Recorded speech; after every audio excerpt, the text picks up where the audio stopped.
How's it going, team? So, massive welcome back to the Average Jacks podcast. This week, we've got the wise and wonderful Danny Fletcher. Danny is a online coach, personal trainer, S&C coach, and a really great guy.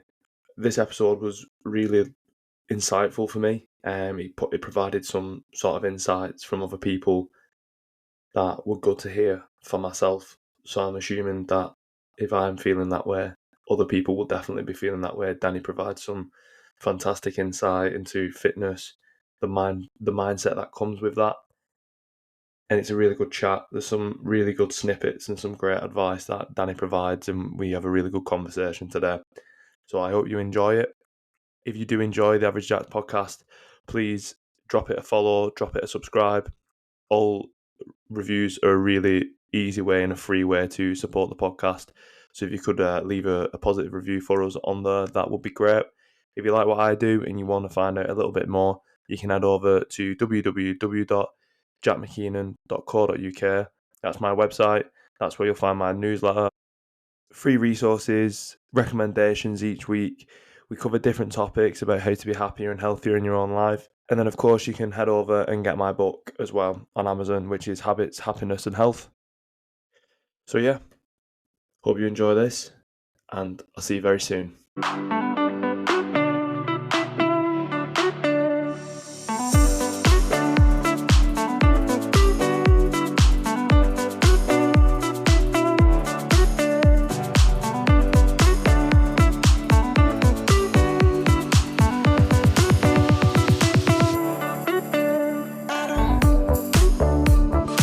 Get into it, aren't we, and see where we're going to go from here. So, obviously, online coach, strength and conditioning background. Let's sort of go back a little bit before that and see if we can sort of unpick what sort of brought you to that situation. So, like, what was Danny like when he was little? What brought you to this moment of being sort of the online coach, the S&C, uni, all that? What was like your first memory of wanting to be in fitness and stuff? Yeah, so if we're going way back, like to when I was a kid, I was always involved in footy. Classic story, isn't it? Of like that kid who wants to be a pro footy player. Like how many people have done that and how many people have went through that sort of period. But that's all it was for me as a kid. I was literally just invested so much into footy. Was decent at footy, as you find out in the staff footy tournament. Yeah, I can attest to that. Not many people can say, I was a good footy player, and then I've proof. I'll hold my hands up and admit that you are a decent baller. Like, yeah, you'll back me on that. But yeah, that's what it was when I was a kid. I was literally just invested into footy. Just wanted to make that my priority. I wasn't really asked about school as such. Just wanted to go through that sort of childhood of footy, going through academies and stuff. I knew I had the talent to sort of do it, but the mindset weren't there at that age to do it. And like going round on trials through all the different academies and stuff like that, it was all well and good, like through like younger teenage years and stuff like that. But the main thing there was just the mindset that was lacking, first of all. And then ended up packing it in when I was like 16, 17. Got into other things, going out, stuff like that, as you do. Started to not enjoy it as much because of just like constantly going around academies on trial, just sort of like losing hope for it in a way, as you do, like when you get older. And then obviously just chose to go to uni then. I was going through school, I didn't even think like of a career path. I didn't even know what I wanted to do. I was lost after that point, like as most people are.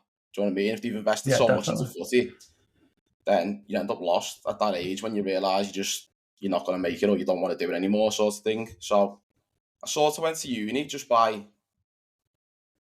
in a way of not knowing what else to do. That makes sense. Because I've always been into fitness, I've always been athletic. So I never wanted to do something sporty or like physical related. So that's what sort of led me down to the path of going to uni, doing sports science. Well, even before that, I've done sports therapy at Jill. I don't know if you know this, but I went there for a year when I was 18, believe it or not. Thought I wanted to be a physio. Because I was injured a lot when I was younger as well. So I was seeing a physio a lot. I thought, I'd like this job, be decent, sort of thing. But went to Jill. when I was 18, and that year was just like a disaster, basically. Didn't like the course, pissed about most of the year, didn't take it seriously. And that was the year where I was just completely lost in the force. Like, I was in the worst place mentally there, didn't know what to do with my life at all. And then went to sports science, done my degree there, enjoyed it, got a 2-1 out of it, and then done an S&C Masters as well. So going through sports science didn't actually cross my mind what I wanted to go into specifically, because it's quite a broad degree, isn't it? Yeah. So coaching didn't really come to my mind at that point. It was more like, what path do I want to go down? Out of like nutrition, biomechanics, S&C. There's all these different paths you can go down after sports science to do a Masters. And then that's what brought me to coaching then, at the end of my third year, sort of thing. And then going into my Masters is when it really just starts to become a passion and something I knew I wanted to do for the rest of my life. Like, I fell in love with training again.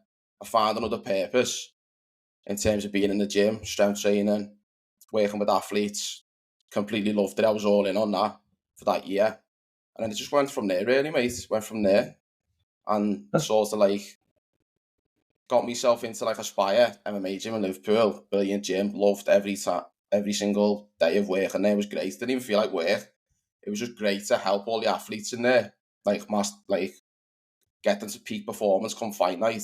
And there's nothing more rewarding as well than knowing you've made that difference to that person's performance. And you can see the effect it's had on them, do you know what I mean? And like, there's a lot that goes into a fight camp as well. There's loads of ups and downs, there's loads of mad turns of events, of what happens. And for you to just play a small little part in that, it's just like the most rewarding thing ever. Do you know what I mean? And that for me is where it spiraled. And I just went into coaching more and more after that. Working with athletes and just people who just generally want to build a physique then. Mm-hmm. You know what I mean?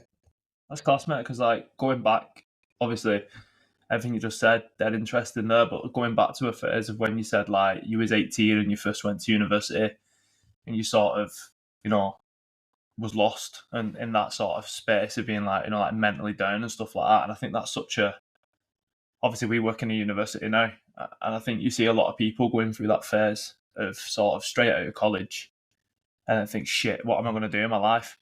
And then they just think the natural thing is like, oh, the status quo is to go to uni, do a degree, and then, you know, have my life figured out by the time I'm 21. And that's I actually put that. I was talking to someone on Twitter the other day about it, and I was like, there's this sort of concept now that you need to have your life sort of blueprinted and boxed off by your 21.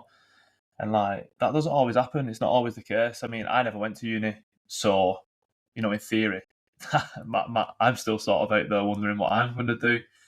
But like, I think that's reassuring, and I think a lot of people is that obviously you had that year where you did something, didn't enjoy it, went away, but then, you know, came back and sort of, you just said all these amazing things, which we'll dive into a bit more in detail for each sort of section.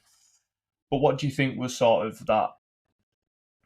So you're 18, you're in this sort of this difficult position where you've been in higher education, you've been through these academies, and you know, you've had this dream of being like a footballer, and like you've tried, give it everything, tried plan B hasn't necessarily gone to plan. What was sort of the moment that made you think, right, instead of just keep spiraling down this hole, I'm going to fucking do something else and make something?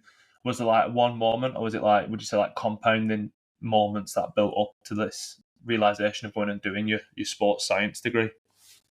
I'd say it's more a case of like, it fell into place at the right time. So to be going through sports science, like I said, I didn't have a clue what I wanted to do still. It was sort of just like, as you said, no other option. I couldn't imagine myself doing like an apprenticeship as like a joiner or something else like that. I just couldn't picture myself doing that type of job. Do you know what I mean?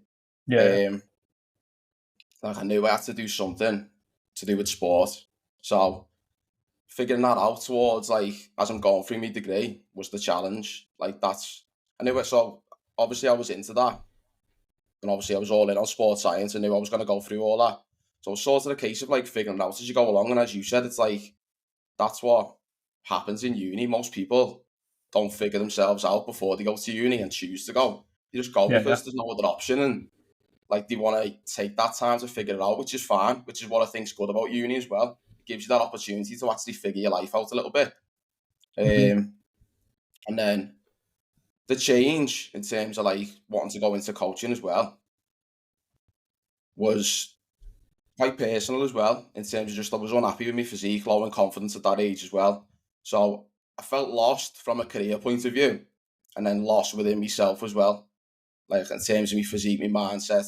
My mindset was all wrong. Like at that time, like the priorities weren't there. Obviously, when you're young, you do stupid shit, don't you? It's just what it is. It's like everyone goes through that phase of like fucking out every weekend or whatever. Yeah, Do you know what I mean? just But self-destructive in it in a way. It's sort of like, I think, especially, I've said this in another podcast, where we're from, obviously we're from different places as our accents will tell, but like where we're from, there's sort of that expectation to be the lads and the boys that go out every weekend, whilst being the boys in the gym. And like, it's just, I think personally, and I don't know what you think about this, but like, it's a very hard life to sort of navigate, being the lads in the gym or caring about what they eat, what they look like, training well, and then going out on the piss all weekend. I don't think they combine, but there's that expectation and that sort of societal pressure to have both of them. If you are one, you are then the other,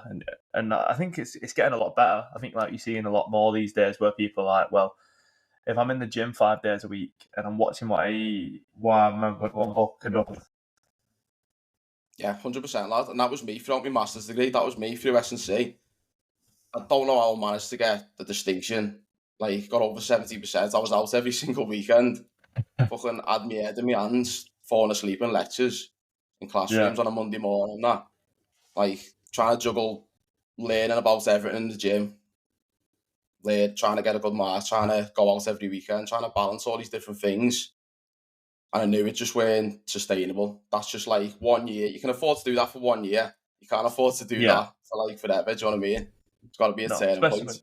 especially when like obviously what you've done, like you said, when you did your sports science, there wasn't necessarily a route in mind for you, and then you completed that, found the S&C like masters, which I know from talking to you in the past, and that it's not an easy masters, but get through, get on. It's very intense and things. So like, do you reckon? Obviously, you said you did go out and stuff for your masters, but was there like a turning point during that, or was it after that when you sort of like, oh, well, I'm not a student now, I need to sort of pull my finger out, or was it just a case of it just naturally happened, and then you just sort of found this path of being obviously a lot more sensible, maybe the wrong word, but do you know where I'm coming from about like your sort of priorities and that? Yeah, of course. Like through the masters, it was just like it was very much a year of just like learning, but also developing myself as well. That's when I started really getting serious about building my physique, building my strength, stuff like that. So again, we're going back like 6 years now to that. It took me 6 years to get to this point now, where this is like the reason why I got into coaching as well. I don't want people to waste the time and take that long and make all the mistakes I did. And that Yeah, for yeah, me is just like the main driver of what I do now as well. So obviously as I've went through that, I've coached athletes, I've coached in Aspire for ages. That sort of fell into place right after uni. So that was a natural sort of stepping stone. I've done like loads of like volunteer work in there, done a lot of free work in there whilst I was in uni. And then obviously after that, went into more paid work there, got the group sessions going, one-to-ones, etc. And then obviously lockdown happened, didn't it, as well? So there yeah. weren't much else besides that. And over lockdown, I was literally just training in my back garden, like stuff Yeah, like like we that. all were. Like we all were, yeah, exactly. Went down to Wigan to buy some 10 and 15 plates off some engineer who just started making them, charging like 50 quid a plate. Just Yeah, doing what you could there, do you know what I mean? But then the main turning point as well is like from where I felt I was low in confidence and I was just a shadow of myself from that age, was just being aware of like what the future would hold if I stayed like this. So I don't really think, and I think people can take a lot away from this, it's not necessarily like the problems you have right now. If anyone's watching this and you can relate, you know you're low in confidence, you know got to make all these changes. You know, you've got to do this, that, and the other to get to where you want to be. But I think the more powerful thing as well is just understanding what's the consequences if I don't. What actually happens in the future? How does my life look? How does my future look if I don't make these changes right now? And that was a realization for me one day where I just thought to myself, like, I'm not spending the rest of my 20s in this place that I'm in right now. Like, not a chance. So something's got to be done about it. Otherwise, the rest of my 20s, 30s, and beyond is just going to have a knock on effect for the rest of my life. And for me, that's the bigger picture of what I think a lot of people can think about rather than just the problems that they actually have got. Because we all know we have them problems. Just think of the future, innit? Yeah, I think mate, that's such a sort of amazing thing you've just sort of contextualized in such a sort of short period of time that, you know, everyone goes on about compounding, how compounding can be positive and these little habits and little routines that we do on a day-to-day basis, you know, that'll build us up into the better person that we are. But there's also the opposite of that. Like you've just said then, you can compound in a negative way. So like yourself, for example, myself, I mean, probably different sort of experiences through our self-destructive sort of, you know, tendencies that we had. But again, that was sort of, for me, one day, it's sort of, I keep going where this is what is there for me? Like, it's not going to be a good outcome. And I think, obviously, you saying what you've just said there, it just shows that being mindful of yourself and your actions is sort of second to none to being the best version of yourself. So, like, going on from that, I was going to ask you about, like, you know, like your inspirations and stuff and what got you into that. But from like speaking to you, it sounds a lot of like it was self motivated, which is amazing. And I think a lot of people can take massive, you know, pointers from that and realize that it's all good having inspiration, which, you know, is a fantastic resource to get better. But you've got to have them mirrors turned in. You've got to look at yourself and be like, right, no one else is going to do this for me. It's up to me. And I think what you've just said there, mate, will, you know, I think a lot of people resonate with it and probably kick them up the arse as well. Because someone will be sat there thinking, shit, I'm like that. What if I keep going the way I'm going? So, like, going back to that and stuff, like, was there any, like, inspiration during this time or prior to what helped you sort of, obviously you didn't have anything specific in mind about doing sports science and then the S&C, or was it just sort of like it came naturally from the football, like you said? Was there any inspiration from any external factors? No, not necessarily. I mean, with coaching in general, I just enjoyed helping people. I enjoyed teaching people in the gym. I enjoyed the rewarding aspect of that, of seeing people progress with the physique, with the performance, with the strength, whatever it may be. That was just the most rewarding thing for me. So when a case of like a certain person inspired me, it was sort of just fell into place nicely for me. And I just couldn't imagine myself doing anything else. Once I was sort of in Aspire coaching, like after a few months of getting to know what the process is like, because you're out there now, do you know what I mean? You're working with real people. You've got to be on Yeah, the yeah. ball. You've got to use your knowledge. And early on in your coaching career, it's like you can make mistakes a lot, which is normal. And I've made a ton of them. I'll be the first to admit that.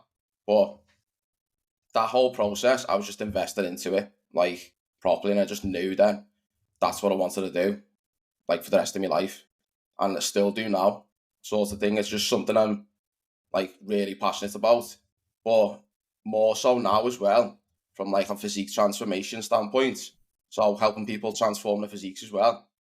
Because it's sort of like what I've been through from when I was low in confidence. I hated how I looked in the mirror. I can relate to that with where people are at right now. So I've been through that entire journey. I want to walk other people through that entire journey, but do it a lot quicker than what I did. Don't make all the mistakes I did. Sort of like waiting 6 years to get it right. Do you know what I mean? When you could have just done it in like a year or two to get to the point I'm at now.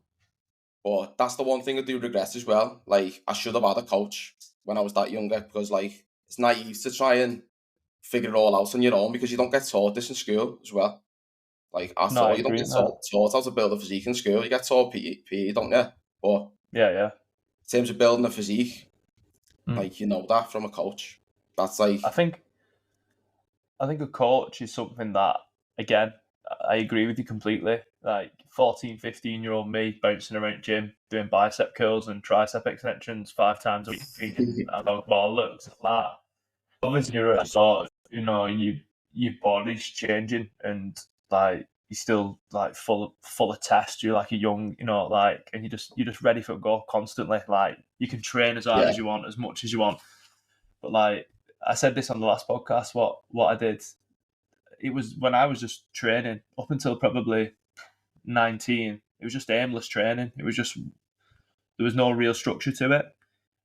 And then when I went to a gym that was sort of group classes and group sessions, I learned more in that period than I ever did, even from like getting my own qualifications, and things like that. And then ultimately that made me a miles better coach, sort of being around coaches. Is that something that you can relate to? Like, obviously, especially now, sort of being in these professional environments at like Aspire and places like that, like you'll be around other coaches. Is it just something that you just naturally pick up on what these people do, and you think, God, that's good. I'm going to try and implement that. yeah, 100%, lad. Like, I think it's all well and good, like, learning all this in uni. And obviously, S&C was, like, quite practical for a master's, so there was a lot to learn in the gym there. But I think surrounding yourself with other coaches just gives you a different perspective on things as well. And I've worked with other S&C coaches as well, not just in Aspire, and other places as well. Um, and it's like, that perspective could just change how you view a certain thing that can improve your coaching then, as a knock-on effect. And I think that's a never-ending thing as well. I think as coaches, we should never stop learning. Like, there's always more to learn in the gym. I don't care what level you're at or how much you think you know. The more you sort of know, and the more you learn, the more you realise that you don't know, is what I find. Like, the deeper and deeper you go into it, the more there is to learn. And I think it should always be a non-negotiable for coaches, in my opinion, just to, like, always develop the knowledge. That's something I do every single week. Block out time for that. So if we're talking about habits, that's one of my habits there. I always want to continue to develop my knowledge base, because it's evolving and things change. New trends come in, new ways of training that come in. And I think it's important to keep up with that, so you can then serve your clients as best as possible as well. If you just sort of not keeping up with that and just being happy with what you know already, all of a sudden you get 5 years down the line, things change, and new methods that you don't know about. People are getting results with clients and you're not implementing them. Do you know what I mean? Yeah, you're being outgrown, aren't you? You're sort of stuck in the mud. And you don't want to be one of those old school sort of Dinosaurs. coaches as well, do Yeah, you? yeah. You No, sort no, of I get, don't think. do you know what I mean? what you yeah, and what you just said there about like, and it's brilliant that self development and continuing development is sort of something that you advocate and do, especially in fitness, because like I've worked.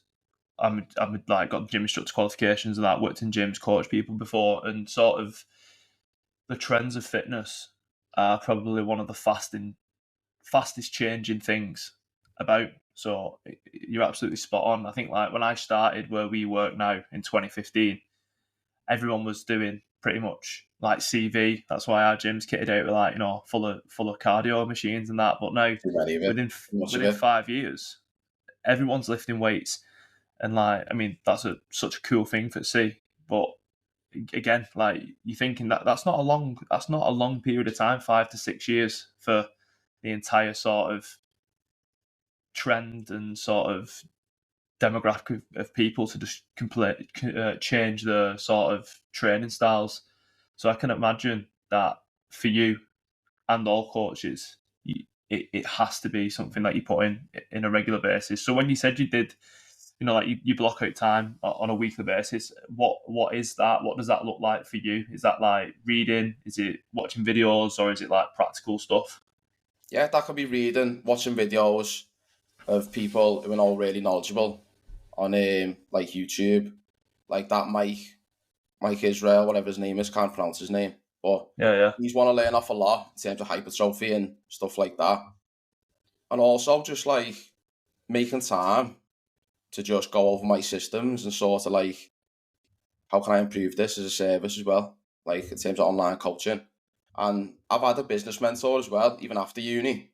So I've learned a lot, not just from a coaching point of view, but also from a business standpoint as well. In terms of like running an online coaching business. So it's a never ending learning process with both of those things. And it's always something I'm looking to just block out and develop and just sort of check in with myself on.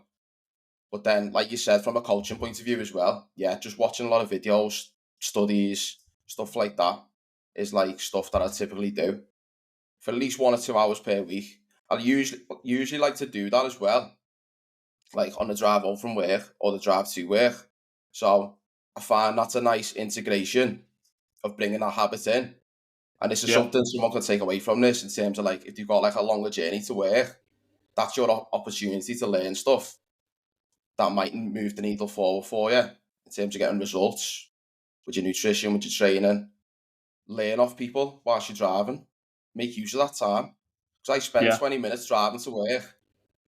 Like, I can either get tunes on, I can get whatever on, or I can actually spend that time and make it useful and practical for myself to like and boost my knowledge and then go and act upon that then when I get home, sort of thing.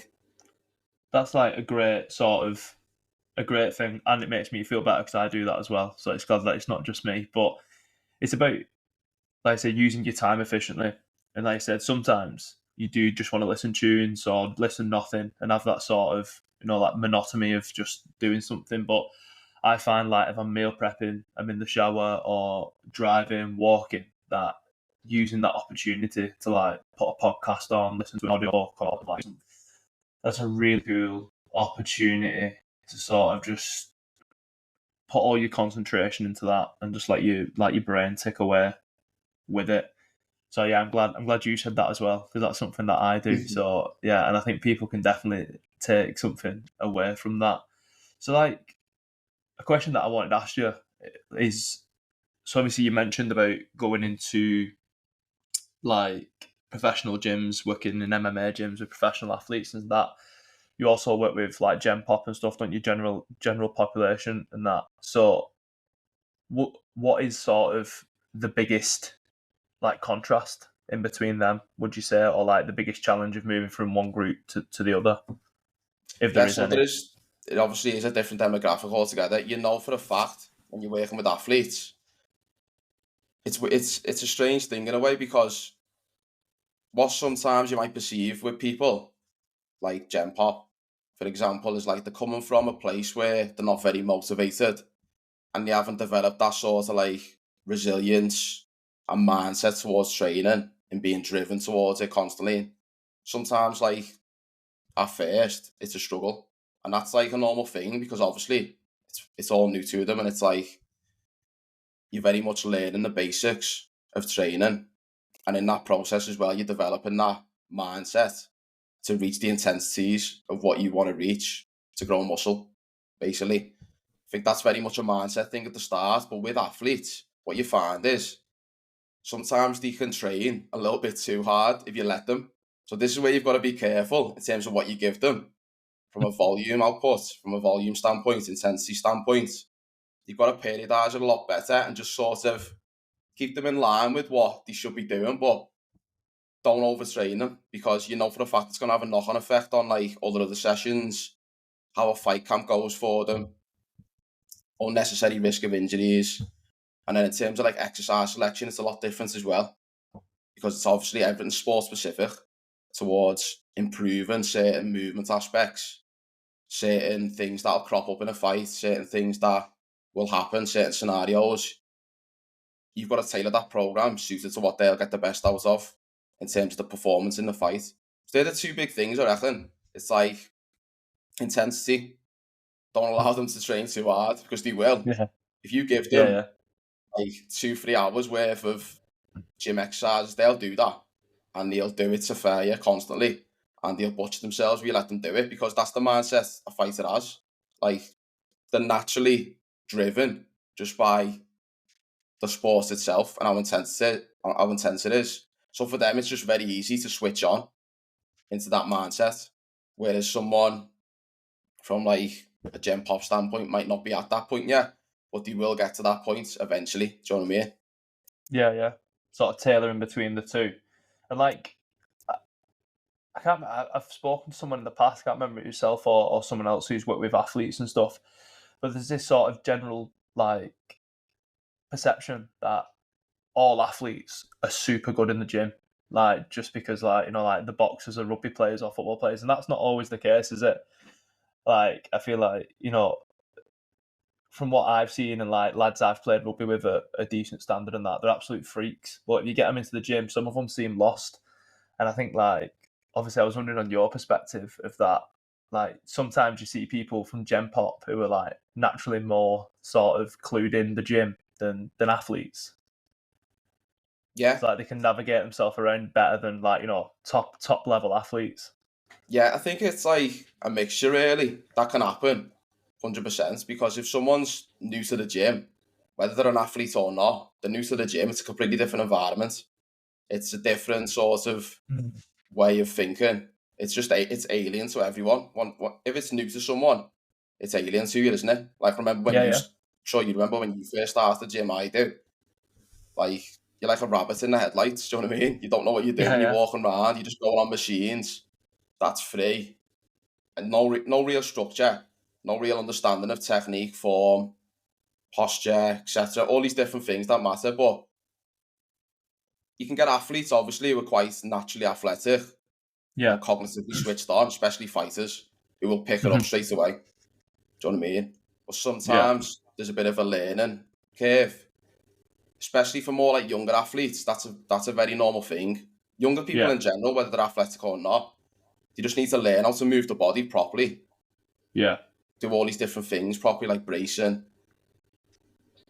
making sure the technique's quality. But then with Gen Pop people, it's just like, it's sort of a similar thing. Depends if they've been in the gym before and you just had no real structure, or they're just brand new to the gym. And it's the same thing with them. They just don't know how to move the body properly. They haven't got a mind-muscle connection with a lot of muscles in the body. They haven't got an understanding of posture, bracing, all these different things as well. So it's definitely like something that happens on both sides. I think it's just all relative to how new they are to the gym. And it's all relative to like cognitive skills and the motor skills in terms of absorbing that knowledge and then transferring it practically as well. And that's where I think everyone's different in that sense. Yeah, and that's sort I asked that question because like I feel like for someone who, might be listening to this and sort of wants to, the gym for the time, isn't very sort of gives them the understanding that even if you're like a top performing athlete, even that sort of caliber of sports person or athlete can struggle in the gym situation.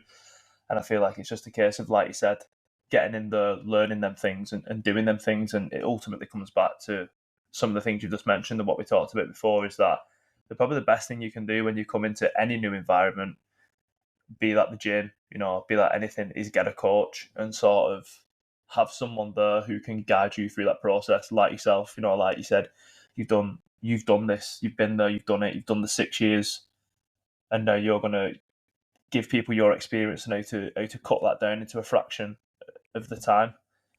So yeah, I think people take a lot away from that and be like, oh well, if there's these athletes that need guidance, then I shouldn't be too worried if I need guidance. Yeah, exactly, 100%, lad. And it's like this is the reason why I think people lose motivation as well, and they'll have periods where they start the gym and then they'll give it like a month, 3 weeks to a month, and then they'll just give up on it again. It's because they don't allow themselves to get to that point where they can start to see a result initially. So naturally, your motivation is going to go. That's normal. Like, that is why I was going on about this yesterday. It's like, you've got to do the right things first, set the right boundaries in place. So if you're someone who's new to the gym, the first thing I'm looking at right now is just making sure you build a solid foundation around the appropriate exercises that are right for you, for where you're at. Just getting good with them and just understanding intensity and just learning what it's like, what intensity actually is like in the gym. And then allowing yourself to progress. So that might be I don't know, you're up on your chest press by like 2.5 kg, you're up on your leg press by 5 kg. You're doing that for a while, for a couple of weeks. All of a sudden, you get to week 4, you're like, that feels easy now compared to last week.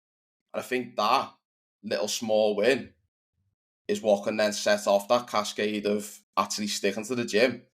Because you're doing the right things, you've got the right structure for yourself, you're more confident, you're actually seeing a result.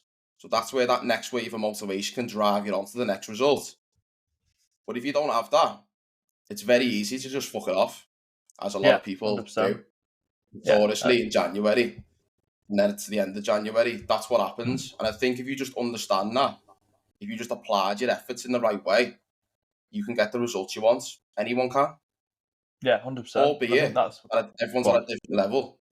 Yeah, albeit everyone's at a different level, and everyone's first initial result might look different. You might be losing your first kg. It might be adding your first 2.5 kg to a bench press. It might even just be getting better form and looking at a video of yourself and thinking that looks a lot better. I'm well more confident with that lift now. Do you know what I mean? These little wins are what compound for you in the gym. And it's something you need to start doing early on. Is just nailing those little foundations and small wins, because that's what's going to set you up for the long-term success then. That's you make you stick to it the rest of your life, in my opinion. Yeah, and like you said, them small wins and the things you mentioned about, you know, like better technique, adding like a kilo on, 2 kilos on, losing a kilo, you know, like all my range of motion's more improved. Them come from you, and that's going back to what we said before. You know, like you've got to turn your mirrors inward. If you're new to the gym and you've been in a month, and you're like, fucking hell, why am I not looking like Bumstead yet? Well, that's completely unrealistic. You know what I mean? If that, it's all well and good to take inspiration and motivation from people, but I think you've got to sort of take motivation and develop discipline through yourself. And like you said, learn that skill of appreciating the small wins early and then compounding that and staying in. Because like when I've coached people in the past, they go through like the newbie gains phase, don't they? Where they're like, fucking hell, I am, how good am I? And then like within 4 weeks, which they are, do you know what I mean? They've earned that, they've done that. But in 4 weeks when them gains and stuff and them metrics don't start happening as thick and fast as they do, which we all know, do you know what I mean? Like, you'll know now, like, I've seen you through your bench press phase and stuff. Like, you might do an 8-week block, don't you, if it had like 5 or 10 kilos to that. But for someone who's not in that mindset, that might seem like a wasted exercise. You know what I mean? Like, why am I going to waste 8 weeks for X amount of time? But you understand early on in 0.5 of a plate, that progress. I feel like you build that foundation, like you said, to develop discipline and be like, even on the days when, you know, it's shit and you don't want to be there, you're like, well, this is going to get me there. This is going to get me that better form, that better technique. Yeah, 100%. And that discipline in itself is like a massive thing as well. So the thing I think with discipline as well is just, obviously you can't keep progressing in a linear way every like couple of weeks or whatever. No, like definitely. As you get past that newbie gain stage, that doesn't happen. There's going to be times where you have setbacks. There's going to be times where you plateau, and then adjustments need to be made to your plan of what you're doing for yourself. It's throughout that period, for me, is what defines your mindset towards long-term results. And I think you just need to, this is a thing I do with clients all the time, is like, set the expectation early on so they know what to expect. I'm going to say to them, look, like, you're going to progress, but it's not going to be every single week. There's going to be those weeks where things happen, things get in the way. You might get ill, you might get food poisoning, like me. Yeah. That was a setback I had. You know what I mean? It's not all smooth sailing at all. Things happen, injuries happen, lifts become plateaued. But that's where it really tests your discipline, because you're not motivated at that point. It's very easy to just give up and just go back to square one. And I think that's where you just need to have clarity around the fact that if you just stick at it, keep doing those same habits, keep being consistent with your training, with your nutrition, even though you're going through these little setbacks, that's where you can develop discipline massively. And then once you get through that, you do make the adjustments that you need to make to keep progressing. You'll get a new cycle of motivation then to keep going. And then it's a never-ending cycle. I think it's just like an inverted relationship between discipline and motivation constantly. When motivation's high, you don't have to rely on discipline as much. when motivation's low, that's when discipline comes in. And they're always swapping as you're constantly It's developing a your physique seesaw, or isn't it? getting stronger. Yeah, whatever it may be. And you just need to be Yeah. okay with that. You need to be content with that. And for anyone who's starting right now, just set your expectation early on of there will be setbacks. That is a normal thing. I have them, clients have them, you've probably had them. Yeah. It doesn't mean nothing in the grand scheme of things. Like if you look at it, just think of how long your life is and how long you've actually got to get results. Yeah. It's like, it's a very small and significant thing. I know those 2 weeks I never had in the gym when I had food poisoning. Guess what? They don't mean fuck all now. Do you know what I mean? No. Yeah. Compared to like the actual 6 month of like a transformation of what I went through. Yeah. I know It's that was just a tiny little blip. Yeah. But like I stayed disciplined. I'm not gonna lie. I did lose motivation because I feel a little bit sorry. I did go to the gym. I was losing my mind a little bit. But I knew I'd get back to it.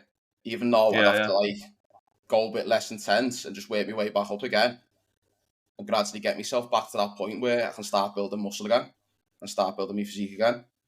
And that's what it's all about.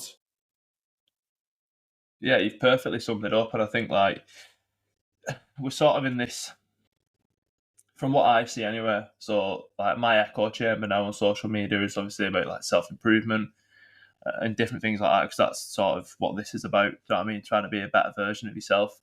And the contrast you see between like the perceptions of motivation and discipline are crazy.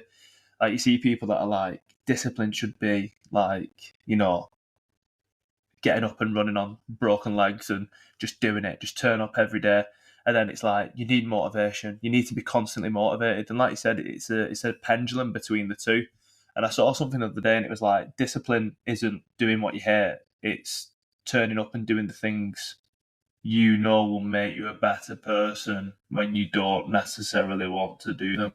And like this perception of like extreme discipline, like Cam Haines and people like that, you know, like they're running fucking ultra marathons with boulders on the backs. David Goggins. Like, obviously that's great. Yeah, that's great. And to the average person, that's motivation, because we're never probably, there's going to be a few percentage of us that do that. But I think you need to have sort of the cyclical thing of motivation and discipline. I mean, personally, to me, I think discipline's probably a much higher percentage than motivation that you need. Because I can't tell you how many times I've had, like, you know, I've been brushing my teeth and a tune comes on at like 10 o'clock at night and I'm like, right, I'm going to run a 10K. Like, I'm not going to be disciplined enough to do that every night. Do you know what I mean? Just motivation's fired that. But like, if I made it realistic, I could train myself to become disciplined in doing, you know, like, right, well, 6 o'clock every day, going to lace up, going to go and do the 1s and 2s on the road, regardless if I like it or not. But yeah, it's sort of gratifying to hear you say it, and that I think a lot of people will take it away, because obviously your transformation and everything you've done, which has been like fantastic. I've seen all the hard work you've put in. Do you know what I mean, mate? Like, I've seen you grueling through meals and stuff and grueling through sessions. And that's discipline, isn't it? Do you know what I mean? You was probably motivated initially to get to a goal, and then you probably did things in the correct way. You built it up, like you said, them compounding effects that snowball into where you are now. To like you said, even having 2 weeks off for food poisoning, which you was sick. I mean, I'll again. You see my face after I spewed it in work like 5 times. Yeah. Look, mate, it went great. But like that. That's it, innit? Like, some people who don't have discipline, that 2 weeks, it'd have probably turned into 10 weeks or forever. Do you know what I mean? And we've all been guilty of that. But I think that's where, like you said, discipline comes in over motivation, and it's sort of remembering it. So like when you was in that situation and you was like, God, I'm dying, like I feel shit, feel sorry for myself. Like, what is it the goal that keeps you on track?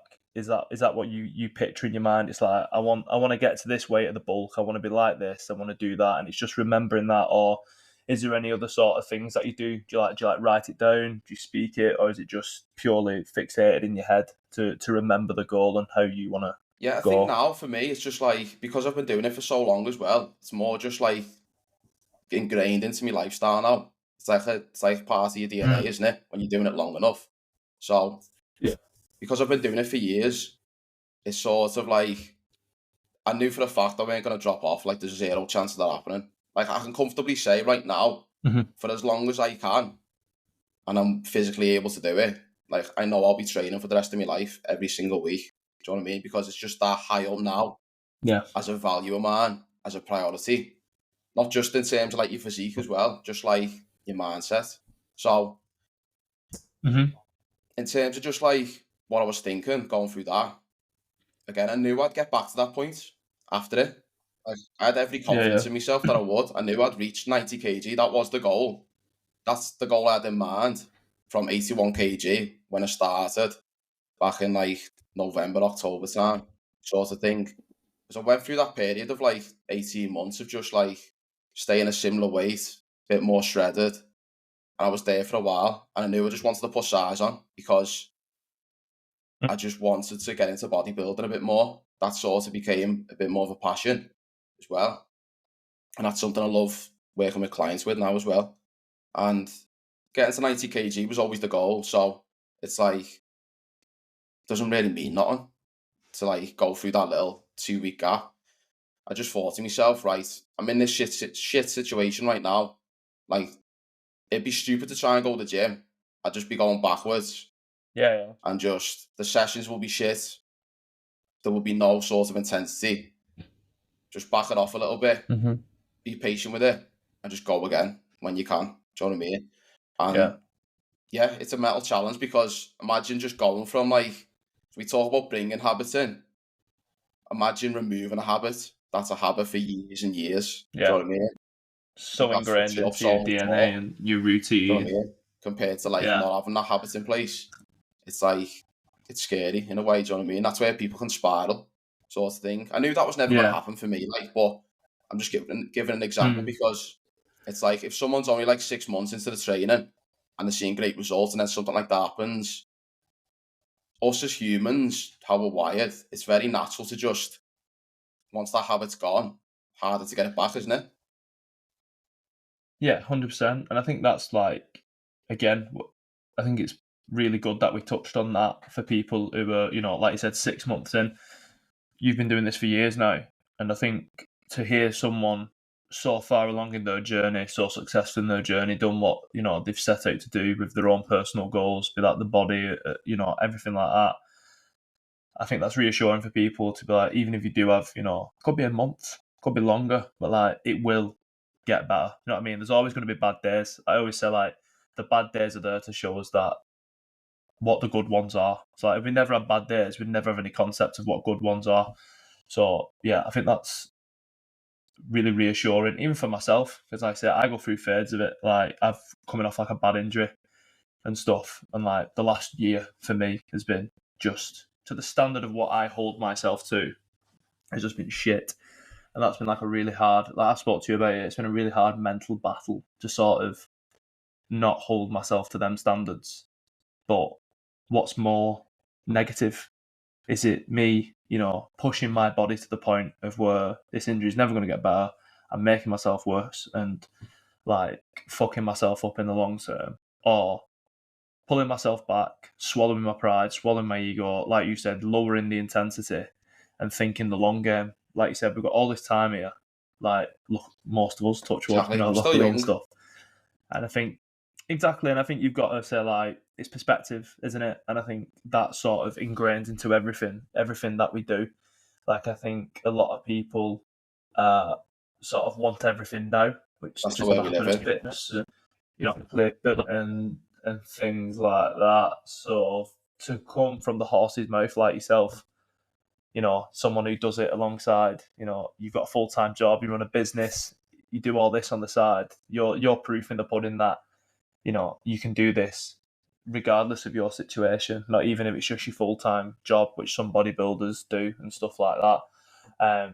So there was sort of two things that I wanted to ask you. So like, if I was a new client to you, and like obviously I came in, I wanted to get fit, I wanted to get my nutrition on track, could you pick maybe, like, this might put you on the spot a little bit, but could you pick like, 3 habits or like 3 things to ingrain into your routine that you would suggest to, someone new to the gym and what they wanted to do to keep them sort of on track, accountable, things like that.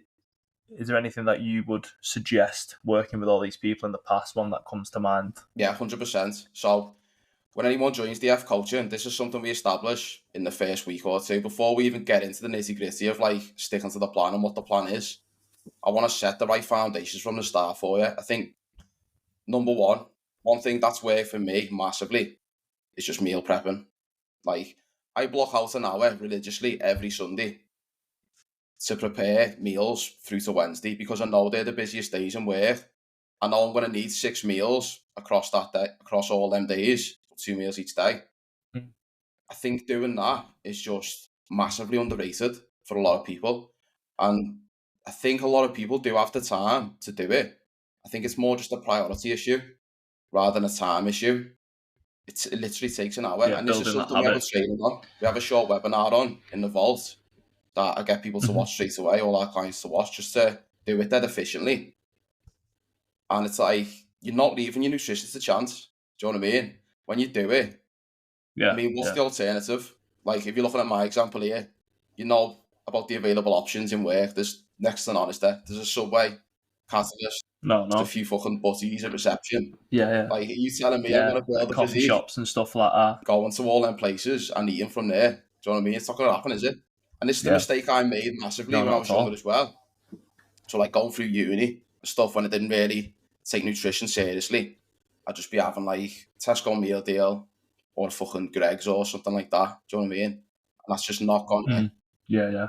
build you the physique that you want. It's just simply not. And this is the thing that probably is tempting for a lot of people because it's just convenient. It's easy to do on your work break, whether you're an office worker or you're labourer, whatever it is. You'll go to these type of places. You won't get the nutrient quality that you need to even drop body fat. You won't be in a deficit, probably because you're just having such a calorie dense sort of option there, meal. But at the same time, you might not be eating enough. So, like, you might not be eating enough to build your physique and bulk in a surplus if that's what you want to do. So I think, like, for me, there's literally no alternative. Like, that is a non-negotiable. And I think it's just a non-negotiable as well for a lot of people, just for that reason of, like, Yeah. you're not leaving your nutritionist a chance. You're probably saving yourself a bit of money, and it just makes it easier to stick to the plan. You're going to stick to the plan because you know you've prepped that food. There's much less chance of you just going, like, fuck it, I'm going to get a Domino's or a Mackey's or whatever, just out of convenience. Just organise yourself ahead of time. So that's one habit straight away I'd implement. The second habit would probably be hydration. So for me, that makes a massive difference to how cognitively switched on I am in the morning. If I'm not hydrated, like within the first half an hour of waking up, I've just brain fogged all morning. My productivity goes down. I'll probably get to the gym later on in the morning or in the early afternoon. My contractions won't be as good. I just won't be as switched on for the session and in tune with actually intense training. Obviously, we all know the benefits to hydration. I'm not going to bore people with like why it's important, but very practically, I like to aim to just get a bottle of water down me straight away within the first half an hour of waking up and supplement on hydration tablets as well. Alongside, obviously, having your coffee if you're into coffee as well. I think that's a solid habit I've had right now, like for a while. And it's something that just helps me get started with the day and for all the reasons I mentioned previously as well. So that's the second habit. The third habit, I'd say, for people who are very busy, which a lot of us are, a lot of us have got busy lives, haven't we? I think it's important to gain clarity on scheduling in your sessions, your training sessions. So this is a common one that crops up all the time. People I speak to generally, whether they're clients or they're not clients, they just don't think they have the time for the gym. When again, it comes back to most people do have the time, even if it is just 30 minutes on your lunch or 30 minutes before work, 30 minutes after work. It's very much just a priority issue. And I think it's just understanding how to balance all these different things. So if you have got kids, if you have got a busy job, you've got all these different things that go on in a day that need to get done, housework, etc. I think organising yourself a calendar is a game changer. It has been for me. And that's the reason why I can juggle running the business, going to Edge Hill and doing my PTs, meal prepping, and then slotting in around that when I can actually train. I'll give you an example. Like when I'm in at 1 on a Tuesday, I know for a fact I'm going to do all my sort of business tasks in the morning, check in with clients, send some emails, and then I know for a fact at 11 o'clock, I'm going straight to the gym to train right before work. And it'll be the same on a Wednesday when I'm in at 4, I'll go to the gym at 2. On a Friday when I'm in at 4, I'll go to the gym at 2 as well. On a Thursday when I'm off, I'll go and be lunch. I just know when I'm going to train at the same times every week. Now, I've obviously got a different schedule to most people who work like a 9 to 5, but I'll say to people, right, are you a morning person or an evening person? When would you prefer to train? Okay, I'm a morning person. I don't want to go to the gym after work. I just want to relax, sound. Schedule that into the diary, even if it's just 3 times a week to start off. Schedule that in on the days you think you can do it best. And just stick to that. Literally stick to that. And I think once you have it there, you know exactly when you go and you build that routine of going, rather than just being like, oh, I feel like going to the gym, I'll go. I don't feel like going to the gym, I can't be asked. And rather than making it spontaneous, just schedule it in, and you'll be surprised. It's too wishy-washy, innit, if it's not there. Yeah.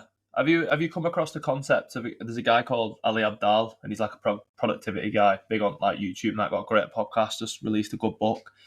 And he got me familiar with a concept similar to what you're saying. It's called the perfect week. And it's like, create a calendar. It doesn't have to be your calendar, it can be a new one. And schedule in your perfect week. So when you train, when you work, when you go out and grab your coffee, when you read your books, when you go, play on your PS5 or your Xbox or something like that. And what does that week look like? Incorporating everything you do. And when I did that, I was like, wow, there is obviously up to a fine degree, but like when you actually see your week, a lot of time here that I'm not utilising. And then when you see it actually wrote down in front of you in sort of like, here's X, Y, Z, right, so here's, I'm training at 7 till 8, I'm back, I'm having a shower, I'm going grabbing a coffee, then I'm in work.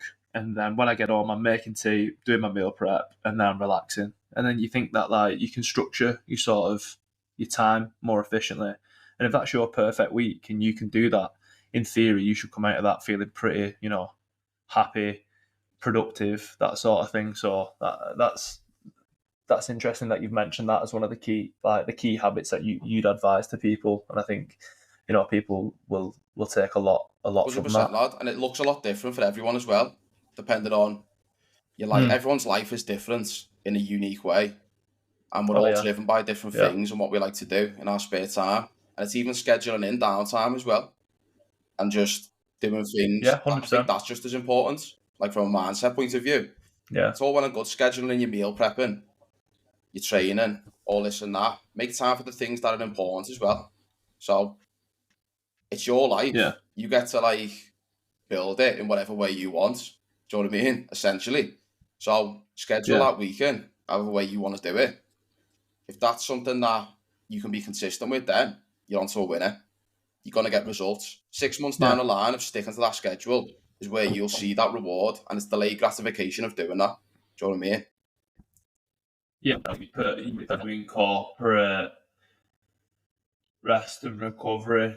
I think another thing that we see constantly in today's like society is this grind culture, like fucking sleep when you're dead, but it's bollocks. We won't bore people with like the benefits of sleep and that because everything's out there to see it. But like it's so important. Like you'll probably testify, especially in like a fitness aspect, how important recovery is to getting muscle growth, getting better results in the gym and stuff like that. So it's absolute bollocks when people are like, fucking late nights, early mornings. There is an element of that which will creep in, don't get me wrong. But if you burn out, you can't do anything. I've suffered from burnout. I've pushed myself too far, as I imagine you probably might have in the past, you know what I mean? And everyone's like, is burnout real? And I'm like, once you experience burnout, you know it's real. You know what that is when you've had it. Yeah, 100%, lad. Like, recovery probably is more important. Like, that is like the biggest foundation. Because I always say this in terms of like our sort of 4 key pillars in our program. We have training, nutrition, mindset, and recovery. I feel like they're your 4 key pillars in terms of changing your life, getting results. Mm-hmm. Once one is affected, all the others are as well, is what I think. Yeah, knock Your on recovery is effects. affected. If your recovery is affected, your training's going to be shit. Yeah. If you're not getting enough Yeah. sleep, your nutrition's going to be affected as well negatively. You're going to make worse choices because you're more lethargic. Same with your Yeah. mindset as well. If you're not getting the recovery in, you're not as disciplined, Yeah. you're not as sort of motivated when you need to be. Yeah, your well-being Yeah, will it's a plummet. knock-on effect It's between them it's four. Them 4 cyclical, are your key isn't it? It's a pillars, trend. in my opinion. And that's what we base everything on in terms of just like ensuring they're all in a good place. And that's going to set you up for long-term results then. Recovery is massive, lad. And it's from both perspectives of like, Yeah. not just like a sleep point of view as well. It's nutrition as well. Nutrition's a massive part in your recovery. Mm-hmm. And even like not overtraining yourself in the gym, not overexerting yourself. It's not even just training related. It can be business related as well. Like I know I can suffer from burnout just from working too hard in here or just spending too much time doing things whilst on top of everything else as well. Do you know what I mean? Spending longer than I should be doing things without like giving myself a break or like I didn't even go on holiday last year really. I haven't been away in ages because I just wanted to spend like the whole year just working and just building this foundation to where it's at right now. And I still do want to continue that, but like if that's something that I could definitely improve on, it's just avoiding that burnout sort of thing as well. It's funny you mentioned that because you just segue perfectly into like the last thing I'll ask you. So like obviously grilling you a little bit now, but I think it's interesting for sort of see this perception from people is like if you could have a habit that you don't currently do or reintroduce a habit that you've had in the past, like what would that be? Do you have a habit that comes immediately to mind that you don't necessarily do or did and don't? Yeah, there's a few to be honest. There is a few. So like I said there about burnout, I think I do spend too long just working. Like obviously outside of bed jail. If I'm not in their jail, I'm in here most of the day doing things. Do you know what I mean? I think I'd benefit a lot from having work blocks where I schedule in time to just rest. So it's like 15 minutes to just reset, have a little break, and then go again. Because obviously I've got all these things scheduled in on my calendar. And like sometimes it's not realistic in terms of just sticking to that a lot. Sometimes I'll go over that and what I'm meant to go over because I just want to get shit done. That's just the way I am. But that's a one-way ticket to just getting burnt out if you're constantly like that. And I've had that over the past year a lot of times because it's all very new. Like your first year of just like it's a new venture, isn't it? So there's a lot of new things you've got to adjust to, new habits to bring in. Like content creation, like talking to a camera is like another one that can burn you out. Do you know what I mean? Like there's all sorts of different things. You can probably relate to that as well. In terms of just getting your content right and overthinking your content a little bit. And then obviously the coaching side of things as well, making sure all my clients are looked after and they're all getting catered for and they're all getting the support they need constantly. And all these different tasks as well, emails, just keeping up to date with, studying. There's loads of different things that it's very easy to get yourself overwhelmed with. Do you know what I mean? So I think just having that bit more time will just help me find that balance a bit more. But it's just one of those things, like, you're not really supposed to find balance when you're trying to build something, do you know what I mean? Like, it's normal to feel overwhelmed as well. So it's like, I'm in that mindset. That is one habit I'd have, definitely. Just a little bit more of a break scheduled in across the day. And then I'd like to go outdoors more. Like, I don't feel like in the day. Like, what I used to do in the summer, sometimes it was like, just as soon as I wake up with my coffee, just go outside and just either sit outside or get my steps in. And I think as I'm going into a cut now, that's a habit I'll definitely bring back as well. Because that just sets me up for the day as well. Just getting outside in the sun, it just puts you in a positive mood and a positive mindset. you can like check in with yourself almost doing 100%. that sort of thing, can't you? So Yeah, there's yeah, two definitely. things I definitely do and bring back in. Perfect, mate. I think they're like both like really good things and things that other people will think and be like, yeah, I should probably do that as well. And like that's the point of this podcast, is to sort of show like people with everyday lives who, you know, do more than maybe the average and that, and how you implement your routines and your habits, but also having that mindfulness to be like, I could do X as well to improve. So I mean, we've just smashed over an hour out, and it's been brilliant, quick, Matt. hasn't it? Yeah, like some of the stuff he said that was fantastic, and stuff included. A lot of people can take a lot away from what you said. Obviously, being within like the professional capacity, Gen Pop of fitness training, body transformation, and stuff. So thank you very much for your time, mate. Appreciate it. But before we go, just let people know where they can find you and they can get in touch with you. Yeah, so Danny Fletcher _coach on Instagram. If you want to apply for coaching, there's a link in my bio. It's a short application form. Once you fill that out, I'll be in touch with you and we can just talk about your goals in a lot more detail. See if the program's the right fit for you. Even if you just need some advice around where you're at right now and how to get from A to B in terms of your results, just drop me a message. More than happy to give out any sort of free advice and just support people with that as well. So yeah, it's been a pleasure, Jack. Nice one. Good to be on. Thank you very much, mate. Yeah, and I'll see you in a couple of days, Lad. probably. See you in a bit.